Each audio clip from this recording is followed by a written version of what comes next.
Hello folks. I had an update video shot yesterday, but somehow I seem to have lost it. So let's do this thing again. Let's start in the greenhouse where my beefsteak tomatoes are the only thing I've able to get transplanted from inside the basement. These were all started in the basement under lights. I've got a ton more in there, but they will come out.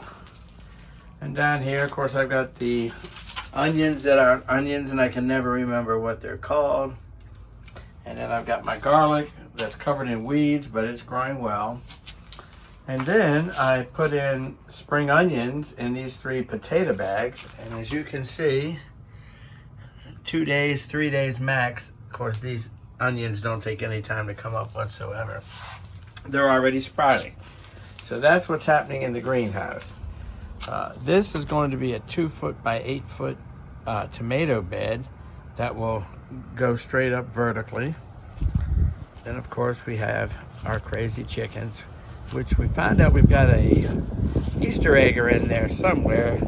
Maybe this one here, we're not sure. But we got 6 eggs today, so out of 8 chickens, we're starting to get a good pile. Update on the garden. Got to screw these beds together, but they're in place now. Got almost all of the mulch covering the beds. We've got to come through here, weed out the beds. These, as you can see, some boards down. I've still got to do some more work there, but it's slowly taking shape.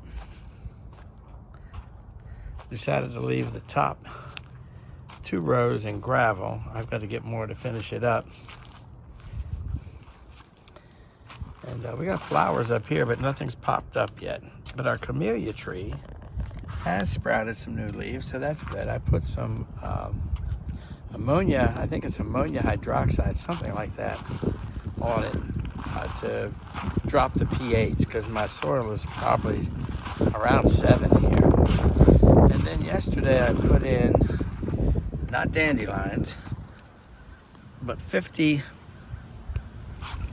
gladiolus in here. So those are going to be really pretty when they come up. But just wanted to give you an update. The beds are all coming along. And I did mention once again the rain gutter catchment system. I really recommend it when you're using it. Of course, this bucket's already full, but just to show you, all you have to do is